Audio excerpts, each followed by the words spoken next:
Ako po si Edna F. Enriquez. Ito naman po ang anak ko si Gerald F. Enriquez. Ang pangalan po ng mister ko ay si Joel F. Enriquez. Kami po ay nakatira dito sa BM San Pedro. Before na hindi pa po siya nag-take ng complete, ang sakit niya po ay asthmatic siya, tonsillitis. Talagang monthly po, sinusumpong siya nito. Pag talagang sobrang atake ng asthma niya, magamit po kami ng nebulizer. Kasi dumadaing siya na hirap siya talaga. Nung tinake niya to, talagang may pagbabago po. Minsan na lang siya inatake, tapos after that, wala. Ang bagong taon, siyempre ang pinaka-numero unong bawal dyan, yung mga paputok, yung usok. Ay naku, talagang napagod akong kakasaway sa kanya. Sabi nga ng kapatid ko, ay naku, irami mo na yung nebulizer mo, mamaya sumpungin na yan ng asma niya. Dahil umiikot siya sa mga usok, sa mga paputok, hindi siya mapigilan kasi nga bata eh. Pero sa awa po ng Diyos, hindi siya sinumpong. Ayun po, pinapayo po sa kanila, subukan nila incomplete dahil po kami, nasubukan namin, talagang naano ko na hindi na siya sinumpong ng ng asthma niya. Tsaka tonsillitis. Magaling po talagang malaking kaginawahan bukod sa pakiramdam niya, pati mga pinansyal. Kasi, siyempre, pag nagkakasakit siya, kasama na rin yun ang pinansyal dun. Ina po siya, tsaka masiglaan. Naku, super kulit lang. Si Mrs. Hilda Macmacarbonil, 53 years old. So, hindi ko po alam na may sakit po akong hypertension. Noong January 6, 2009, nakagising na lang po ako na bulol na ako. Yun pala ay isang stroke na. So, sumuod kami kaagad ng provincial hospital at papalit-palit ang gamot sa akin hanggang sa gabi, nawala na ako ng malay. Nung nawalan ako ng malay, hindi ko na alam na ang akala ko, patay na ako talaga kasi naglakbay na ako sa ulap na puti. Ang kwento ng mga nurse sa akin na parang wala na akong pag-asa nung gabi. So, parang nagbagong buhay ako nung nagkamalay ako. Subalit, nung pagkagising ko, naduling naman ang mata ko.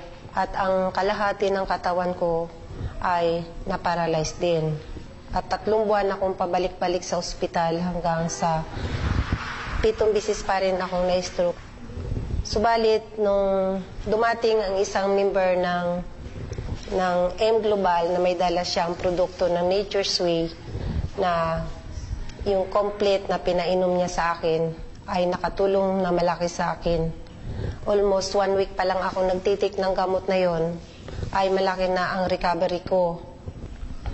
Nagpa-laboratory ako sa co-op ng aking goiter dahil yun din lang ang sanhi ng sabi ng doktor, yung heartbeat ko na pabalik-balik ay nag-negative.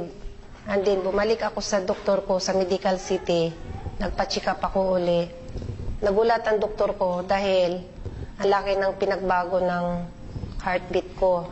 Ang sabi pa niya, normal na pala ang heartbeat mo. Nakatake na po ako ng isang pad ng complete na product ng Nature's Way, ng M Global. At hindi na po ako inaatake uli. At maraming salamat sa Nature's Way product ng M Global na nakatulong. At sana si Girlie Antipala, isang complete user since 2008. Ako po ay may karamdaman, cyst sa aking ovary po. Nalaman ko nagkakaroon ako ng sakit na cyst sa aking ovary. 2 beses akong check-up, nagpa-ultrasound. At yun, nakitaan ako ng isang malaking bukol dito po sa aking ovary. Ang nararamdaman ko po noon, sobrang sakit, kirot, hindi ako makapagsuot ng pantalon, hindi ako makaupo ng ganit maayos, kasi nasasaktan ako.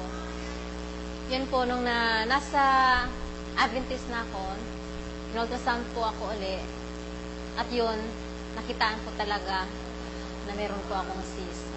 Pero not knowing na nung umuwi ako sa amin, dumating yung isang product, itong complete, at yun nga ang sabi, malaking tulong daw ito para sa akin. hindi pa rin ako naniwala. Although napakinggan ko na yung sinasabi nila, hindi ko pa rin pinapansin. Gawa ng mahal nga.